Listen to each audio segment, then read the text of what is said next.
Hello दोस्तों, मैं अभिनव Mishra commerce 2.0 new version के वन शॉट रिवीजन लेक्चर में आपका फिर से एक बार स्वागत करता हूं। तो आज के क्लास में हम लोग लेकर के आए हैं कंपनी का वन शॉट रिवीजन। और कंपनी में पहला ही चैप्टर हम लोग पढ़ने जा रहे हैं कंपनी इंट्रोडक्शन, यानी कंपनी का जो बेसिक्स चैप्टर है, पहला चैप्टर है इंट्रोडक्शन का, वो हम आज शुरू करने जा रहे हैं। तो कंपनी इंट्रोडक्शन आज का पहला टॉपिक है। तो चलिए शुरू करते हैं। और ये जो चैप्टर हम लोग अभी वन शॉट रिवीजन कर रहे हैं हिंदी मीडियम के बच्चों के लिए कर रहे हैं, मतलब हिंदी मीडियम में कर रहे हैं, साथ ही साथ इंग्लिश मीडियम में भी बहुत जल्द शुरू हो जाएगा।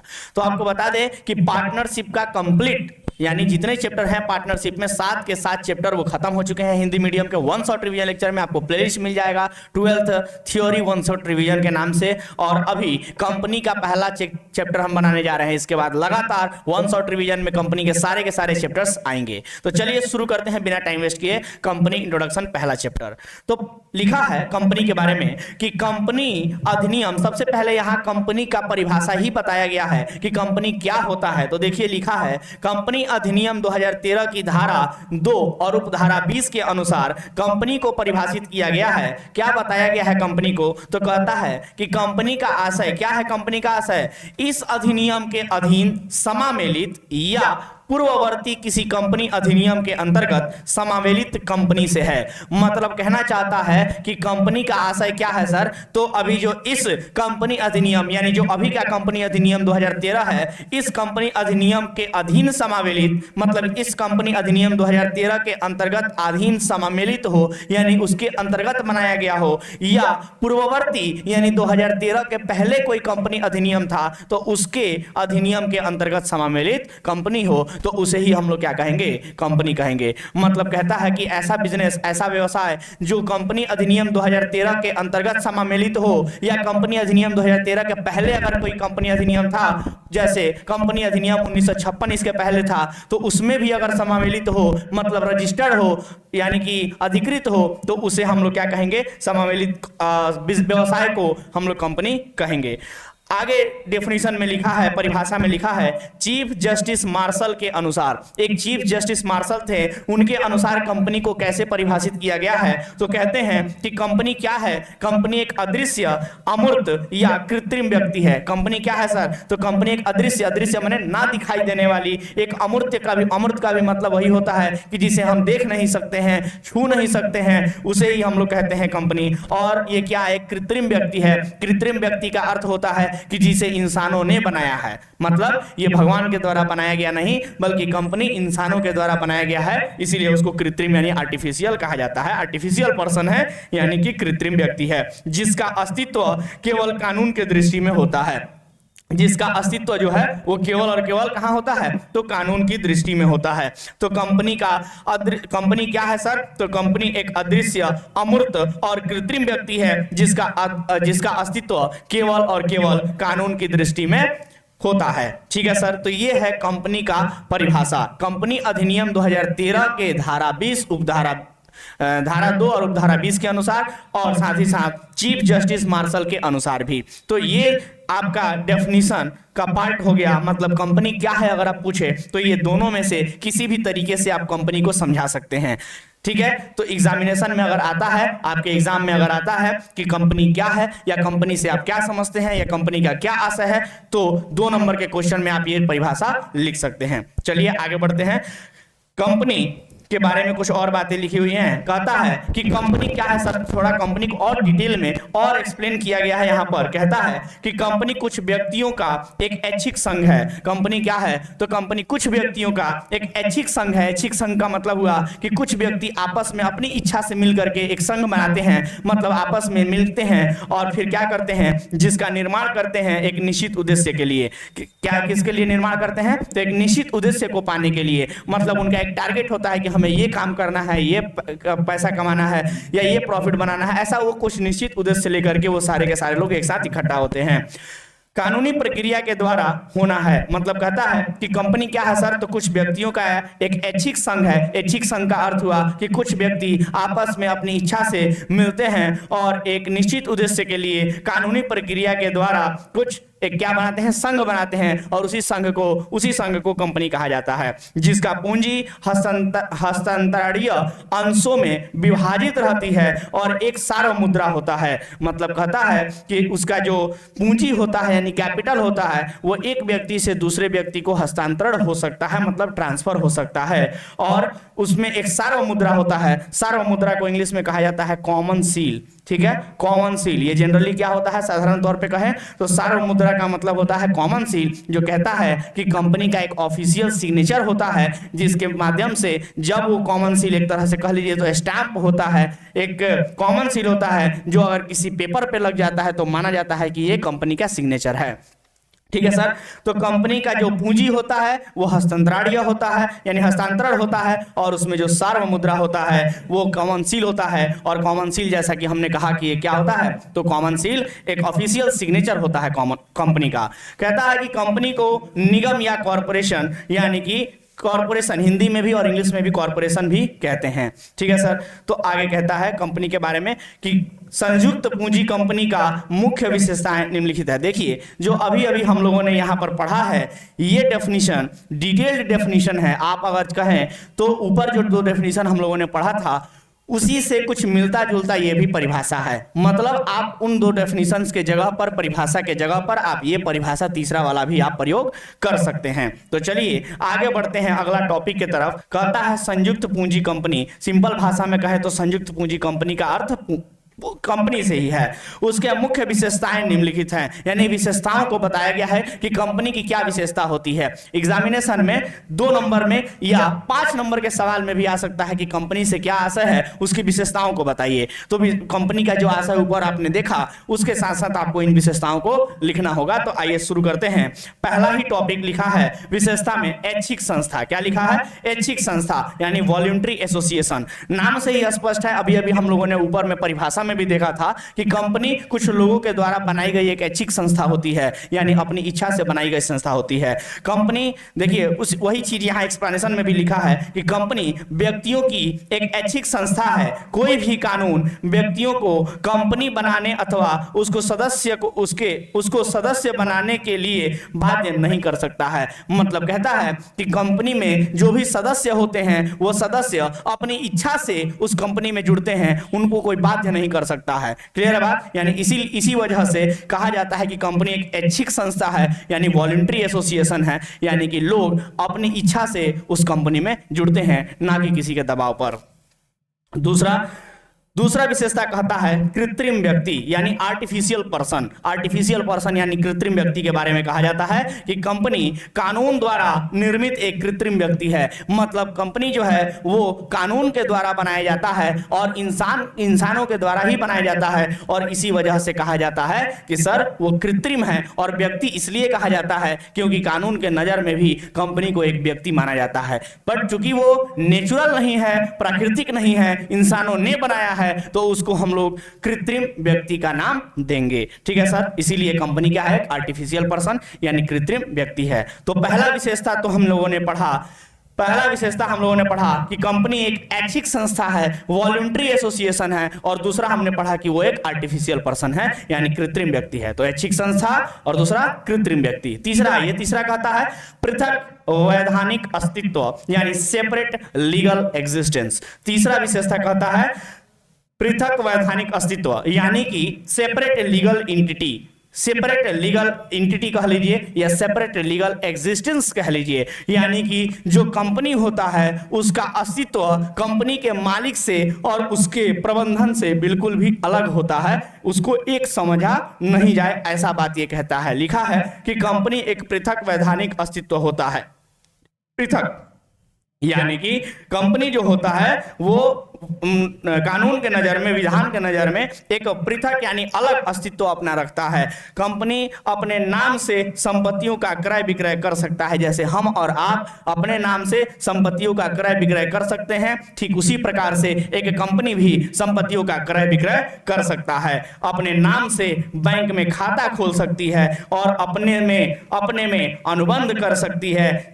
इसका अपने सदस्यों से पृथक अस्तित्व होता है। जैसा कि हमने कहा कि कंपनी के जो मेंबर्स होते हैं, मैनेजमेंट होते हैं, मालिक होते हैं, उनसे अपना अलग अस्तित्व रखता है कंपनी, तथा सदस्यों के आने जाने से इस पर कोई प्रभाव नहीं पड़ता है। सदस्य कितने भी आए या कितने भी जाएं, कंपनी कभी हमेशा चलते रहेगी, कंपनी कभी भी मरेगी नहीं, कंपनी पर कभी असर नहीं पड़ेगा। ये बात यहाँ लिखता है पृथक वैधानिक अस्तित्व के अंतर्गत। ठीक है सर, तो ध्यान रखना है इसी लाइन को, जो लास्ट लाइन हम लोगों ने पढ़ा था कि सदस्यों के आने जाने से इस पर कोई प्रभाव नहीं पड़ता है, इसी लाइन को एक कविता के माध्यम से बहुत ही बेहतर तरीके से समझाया जाता है। कहा जाता है कि फॉर मैन में कम एंड मैन में go but company goes on forever. फिर से दोहराते हैं, फॉर मैन में कम एंड मैन में गो, फॉर मैन में कम एंड मैन में go but company goes on forever. यानी कि लोग आते रहते हैं, लोग जाते रहते हैं, बट कंपनी हमेशा चलते रहती है, वो कभी भी मरती नहीं है।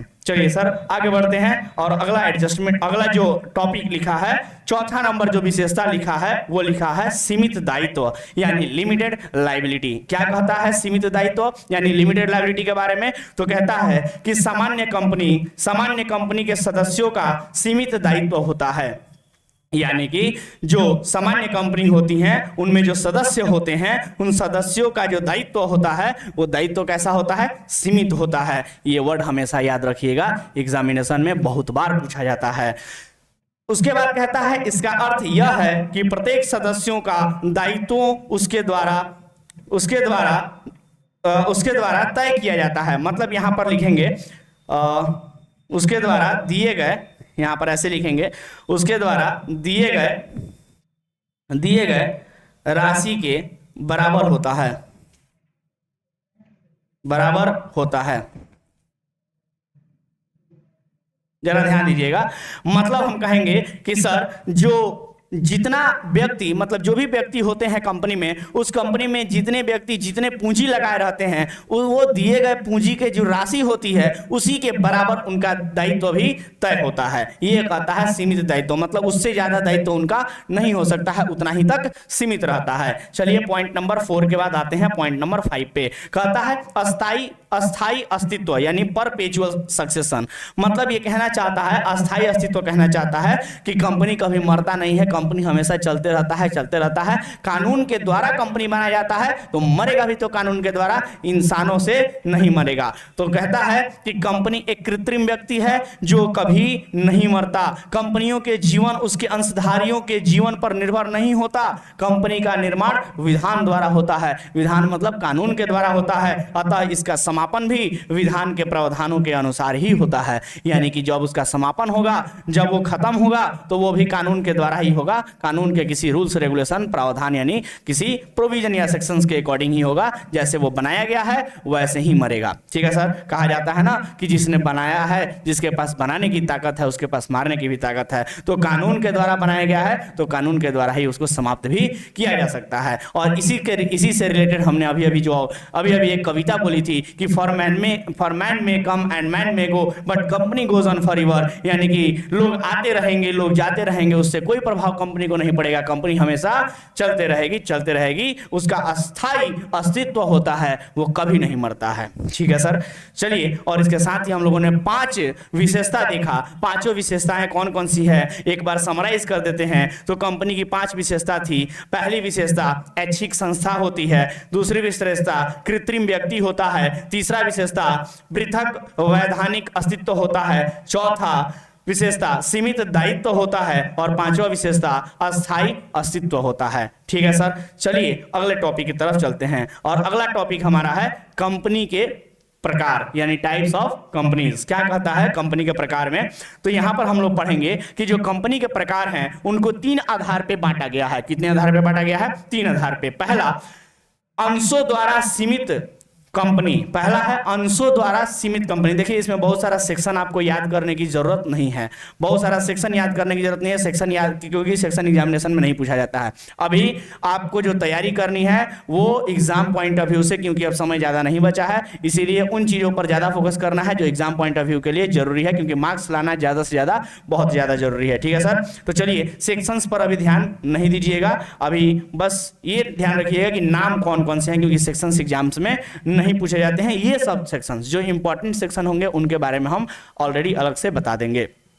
चलिए, तो जैसा कि हमने कहा कि कंपनियों के प्रकार यानी टाइप्स ऑफ कंपनीज ये टॉपिक है और इसमें कंपनियों को 3 आधार पर उनके प्रकार बताए गए हैं। तो कौन कौन से आधार है सर? पहला आधार है अंशों द्वारा सीमित कंपनी, अंशों द्वारा सीमित कंपनी। दूसरा है गारंटी द्वारा सीमित कंपनी, यानी कि कंपनीज लिमिटेड बाय गारंटी। और उसके बाद कहता है असीमित कंपनी, यानी कि अनलिमिटेड कंपनी, अनलिमिटेड कंपनी। ठीक है सर, तो ये 3 प्रकार से 3 आधार पर कंपनियों को बांटा गया है। तो आइए उसमें पहला नंबर जो है जिसको हम कह रहे थे अंशों द्वारा सीमित कंपनी, ये अंशों द्वारा जो सीमित कंपनी है इसको फिर से 3 अलग अलग भागों में बांटा गया है। और वो 3 अलग अलग भाग कौन से हैं? तो पहला है निजी कंपनी, और दूसरा है सार्वजनिक कंपनी, और तीसरा है एक व्यक्ति कंपनी। यानी कि एक हो जाएगा आपका प्राइवेट कंपनी, दूसरा हो जाएगा पब्लिक कंपनी, और तीसरा हो जाएगा 1 पर्सन कंपनी।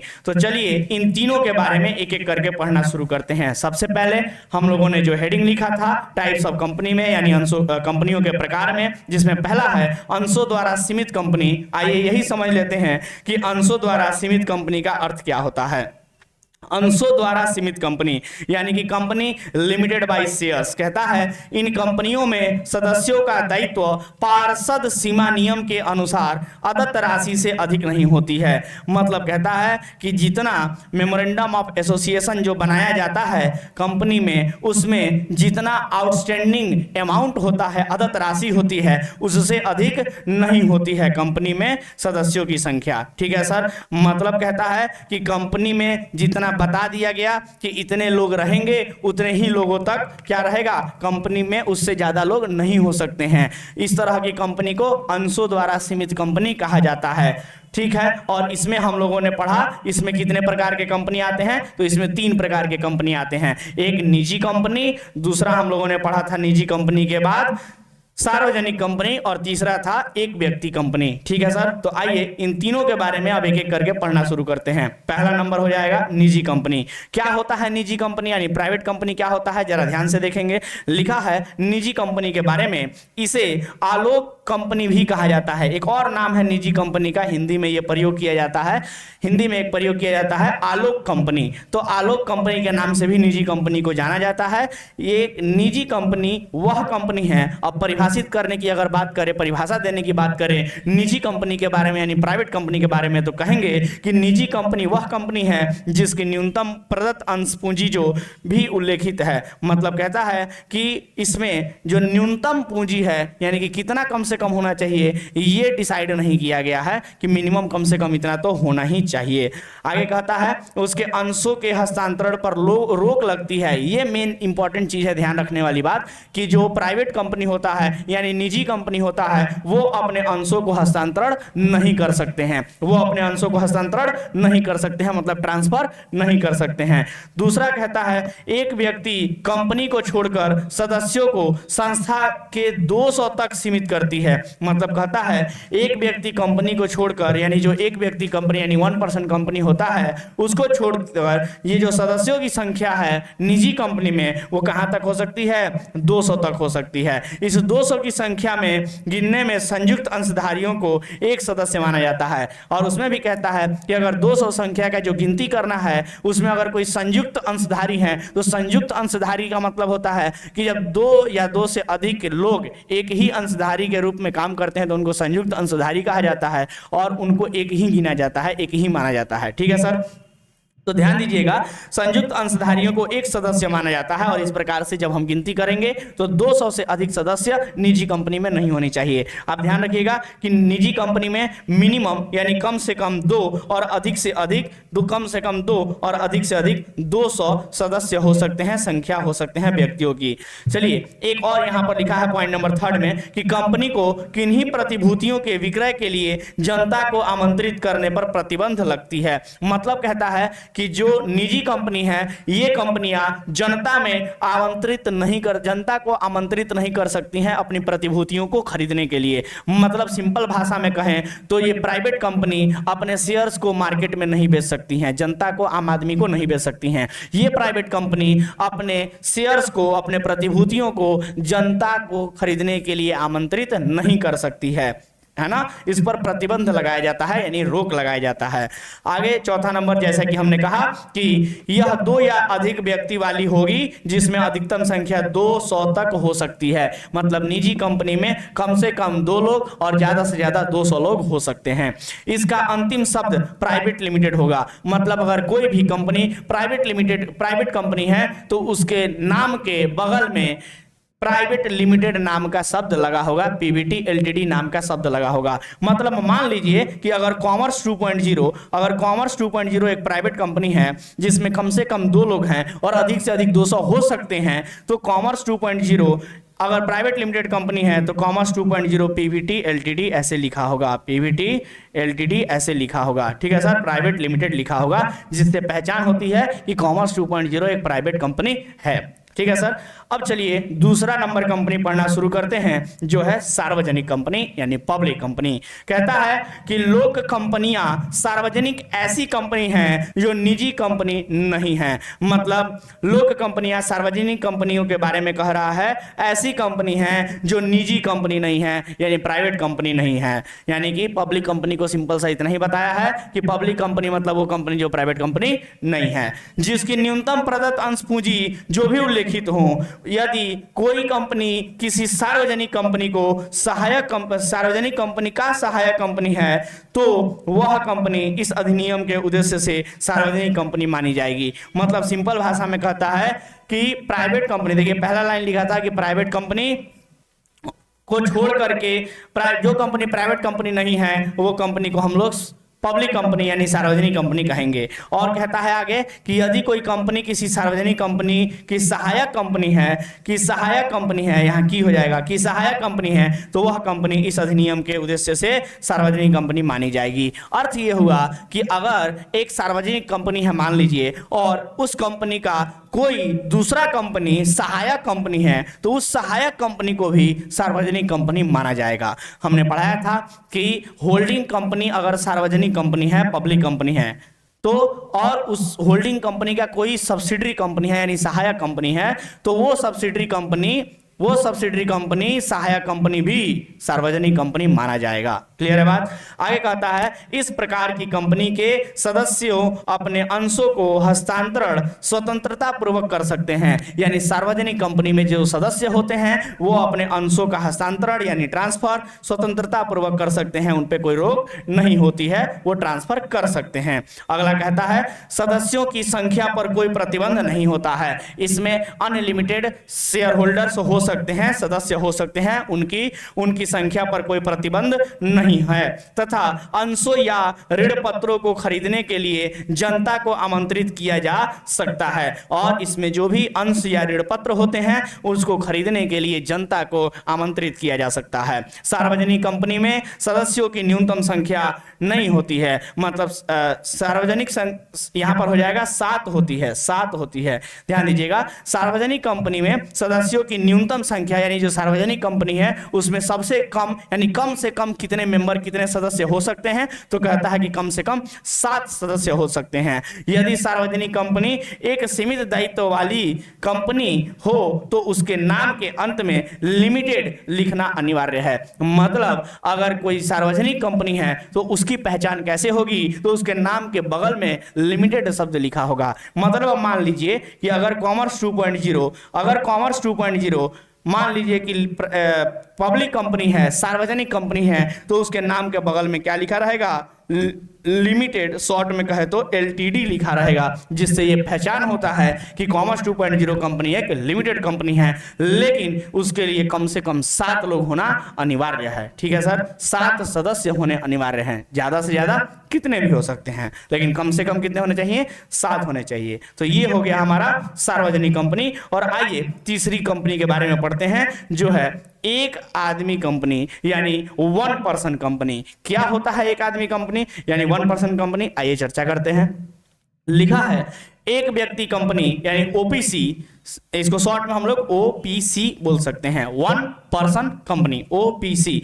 तो कहता है कि एक व्यक्ति कंपनी यानी ओपीसी से आशय उस कंपनी से है जिसके सदस्य के रूप में सिर्फ एक ही व्यक्ति हो, सदस्य के रूप में सिर्फ एक ही व्यक्ति हो। यह एक नियमित प्राइवेट कंपनी है जिसमें केवल एक ही व्यक्ति सदस्य होता है। मतलब सिंपल सी बात को एक्सप्लेन किया है कि वन पर्सन कंपनी से आशय क्या है, तो वैसी कंपनी जिसमें सदस्य की संख्या केवल और केवल एक ही होती है उसको वन पर्सन कंपनी कहा जाता है, यानी ओपीसी कहा जाता है। एक व्यक्ति कंपनी का मुख्य विशेषताएं, आइए देखिए मुख्य विशेषता क्या है वन पर्सन कंपनी का। तो लिखा है मुख्य विशेषता में सबसे पहला चुकता पूंजी, इसकी न्यूनतम चुकता पूंजी हेडिंग है, इसमें कहता है कि इसकी न्यूनतम चुकता पूंजी कितनी हो सकती है सर, तो 1 लाख रुपया और अधिकतम कितनी हो सकती है, 50 लाख रुपया होनी चाहिए। यानी 50 लाख रुपया ज्यादा से ज्यादा हो सकता है और कम से कम 1 लाख रुपया हो सकता है। आगे कहता है संचालकों की संख्या यानी कि डायरेक्टर्स कितने होंगे सर, तो कहता है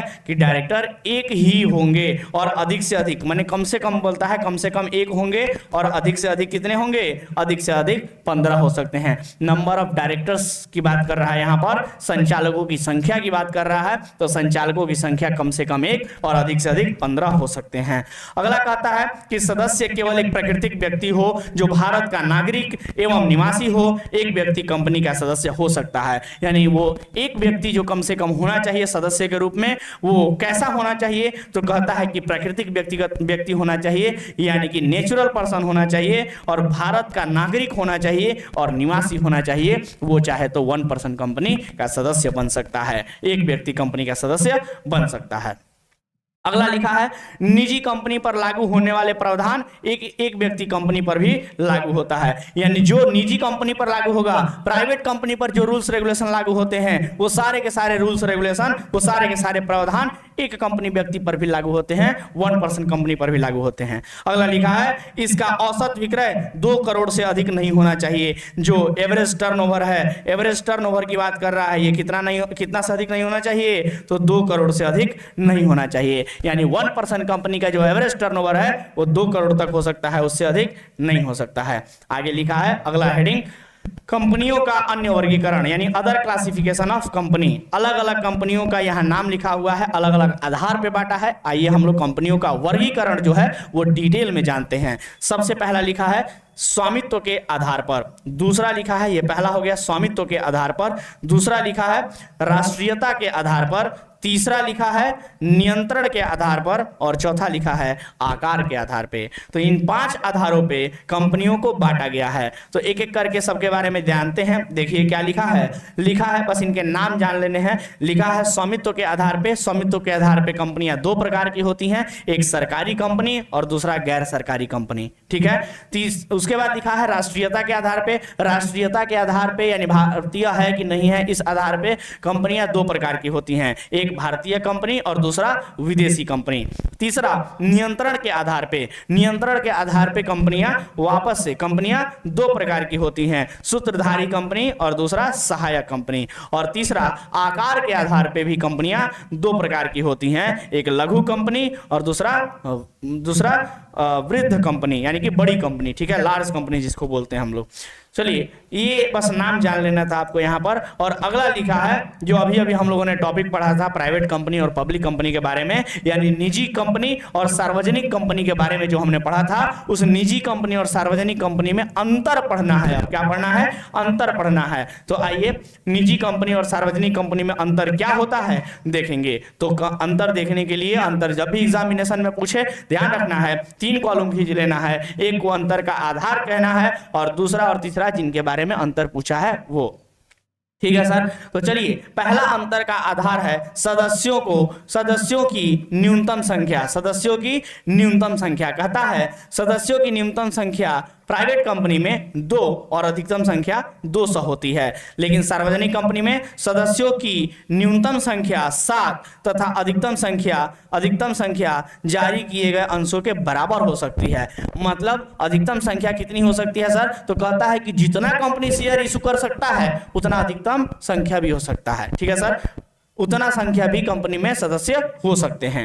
अगला कहता है जनता को आमंत्रण। क्या जनता को आमंत्रण करने का अधिकार बताइए किसको है? अभी अभी हम लोगों ने पढ़ा है। तो प्राइवेट कंपनी को जनता को आमंत्रित करने का अधिकार नहीं होता है, लेकिन सार्वजनिक कंपनी को होता है। वही बात यहां लिखा है कि प्राइवेट कंपनी जनता को अंश एवं ऋण पत्र खरीदने के लिए आमंत्रित नहीं कर सकती है, लेकिन जो सार्वजनिक कंपनी है वो अंश और ऋण पत्रों को खरीदने के लिए आमंत्रण दे सकता है। ठीक है सर। अगला लिखा है तीसरा नंबर, अंशों का हस्तांतरण। अंशों का हस्तांतरण कौन कर सकता है? तो प्राइवेट कंपनी यानी निजी कंपनी जो है वो अंशों के हस्तांतरण पर प्रतिबंध है, यानी रोक है, यानी नहीं कर सकता है। लेकिन जो सार्वजनिक कंपनी है उस पर कोई प्रतिबंध नहीं है। इसके अंशों के हस्तांतरण पर कोई प्रतिबंध नहीं है। आया बात समझ में? कोई भी प्रतिबंध नहीं है। चलिए उसके बाद अगला हेडिंग लिखा हुआ है कंपनी के प्रलेख, इंपॉर्टेंट डॉक्यूमेंट ऑफ कंपनी। ये लास्ट टॉपिक है आपके इस चैप्टर का।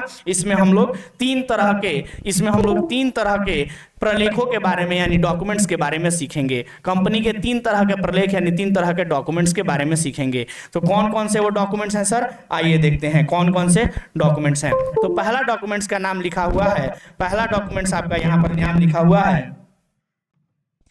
तो पहला ही हमारा जो प्रलेख है उसका नाम है पार्षद सीमा नियम यानी मेमोरेंडम ऑफ एसोसिएशन, और दूसरा प्रलेख का नाम है पार्षद अंतर नियम। देखिए दोनों में कंफ्यूज नहीं होना है। पहले वाले का नाम है पार्षद सीमा नियम और दूसरे वाले का नाम है पार्षद अंतर नियम। इंग्लिश में बोले तो मेमोरेंडम ऑफ एसोसिएशन, शॉर्ट में इसको MOA कहा जाता है, और दूसरे वाले का नाम है आर्टिकल ऑफ एसोसिएशन यानी AOA कहा जाता है। और तीसरा नंबर हमारा जो इंपॉर्टेंट डॉक्यूमेंट है, प्रलेख है कंपनी का, वो है प्रोस्पेक्टस। आपको बता दें कि हम लोग इन तीनों डॉक्यूमेंट में से, तीन ही इंपॉर्टेंट डॉक्यूमेंट पढ़ने हैं आपको सिलेबस में। इन तीनों डॉक्यूमेंट में से इस चैप्टर में हम लोग सिर्फ और सिर्फ अभी दो डॉक्यूमेंट के बारे में ही पढ़ेंगे, यानी MOA और AOA के बारे में पढ़ेंगे, जिसको हिंदी में पार्षद सीमा नियम और पार्षद अंतर नियम कहा जाता है। केवल और केवल इन्हीं दोनों के बारे में हम लोग पढ़ेंगे। तीसरा जो डॉक्यूमेंट है विवरण, जिसको प्रोस्पेक्टस कहा जाता है, इसके बारे में हम लोग आने वाले अगले चैप्टर में पढ़ेंगे। इसलिए क्योंकि प्रोस्पेक्टस जो है, विवरण जो है वो होता है, जो प्रोस्पेक्टस जो है, विवरण जो है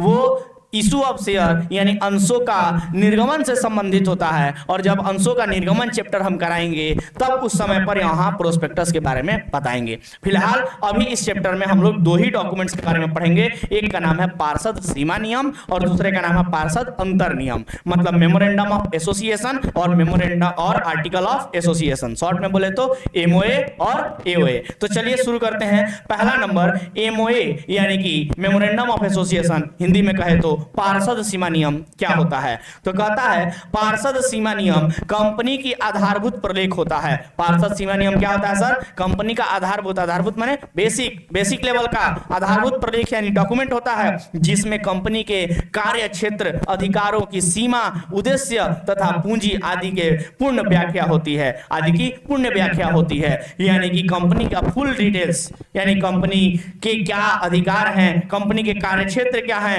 कंपनी का सीमा कहां तक है, कंपनी का उद्देश्य क्या है तथा कंपनी की पूंजी कितनी होगी, इन सब के बारे में फुल डिटेल्स में लिखा रहता है पार्षद सीमा नियम में। ठीक है सर। यह कंपनी का बाध्य जगत के संबंधों को संचालित करता है, यानी कि कंपनी क्या कर सकता है और क्या नहीं कर सकता है इसके बारे में इसमें लिखा रहता है, पार्षद सीमा नियम में लिखा रहता है। इसको कंपनी अधिनियम के अनुसार तैयार किया जाता है। और MOA जो है, मेमोरेंडम ऑफ एसोसिएशन जो है, वो कंपनी के टेबल F के अनुसार बनाया जाता है। आपको बता दें वो इसीलिए कह रहा है यहाँ पर कि इसको कंपनी अधिनियम के अनुसार बनाया जाता है। और कंपनी नियम के अनुसार समय समय पर इसमें परिवर्तन भी किया जा सकता है, यानी कि जो यहाँ पर मेमोरेंडम ऑफ एसोसिएशन है उसको कंपनी अधिनियम के तहत हम लोग समय समय पर क्या कर सकते हैं, हम लोग समय समय पर उसमें परिवर्तन भी कर सकते हैं। ठीक है सर। चलिए आगे बढ़ाते हैं।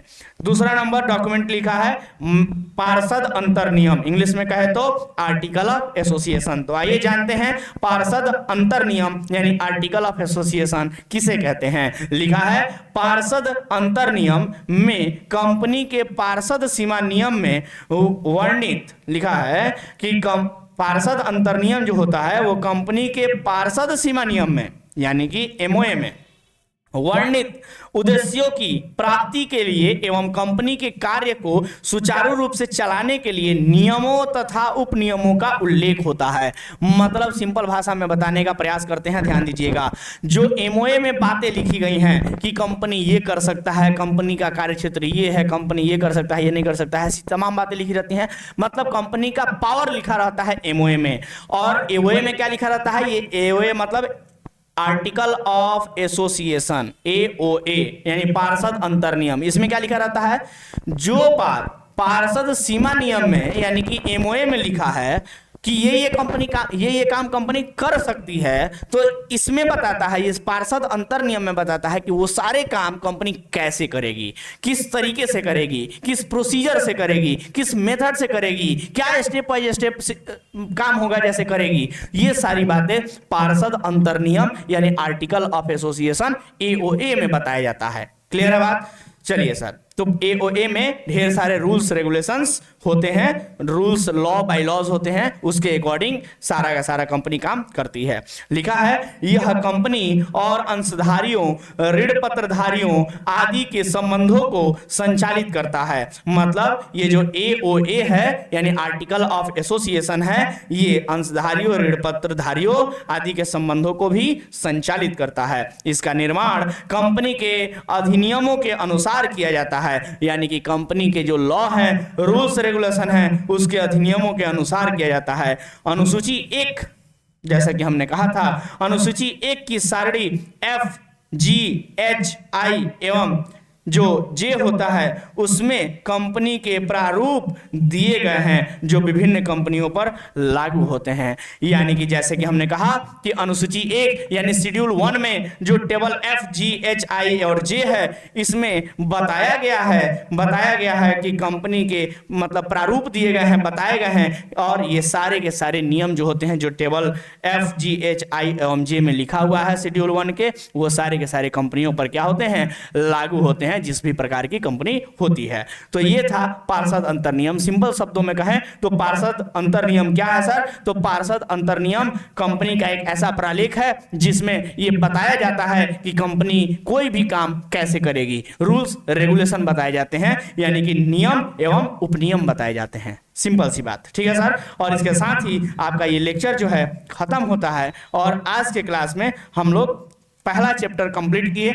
ऐसे ही देखते रहिए, जुड़े रहिए हमारे साथ, और ज़्यादा से ज़्यादा लोगों को शेयर भी करते रहिए। अभी तक वीडियोस देखने के लिए हमारा धन्यवाद, और इस वीडियो को लाइक कीजिए, शेयर कीजिए और चैनल को सब्सक्राइब भी कर दीजिए। प्रयास ये रहेगा हमारा कि बहुत जल्द से जल्द आप लोगों को ये वन शॉट रिवीजन कंप्लीट करा करके, और जैसे कि ऑब्जेक्टिव क्वेश्चंस भी साथ ही साथ कराए जा रहे हैं चैप्टर वाइज। उसके बाद हम लोग क्या करने वाले हैं कि जितने भी पास्ट ईयर क्वेश्चंस हैं उन सभी पास्ट ईयर क्वेश्चंस को भी हम लोग कराएंगे, ताकि आप एग्जामिनेशन की बेहतर से बेहतर तैयारी कर सके। तो जुड़े रहिए कॉमर्स 2.0 यूट्यूब चैनल के साथ।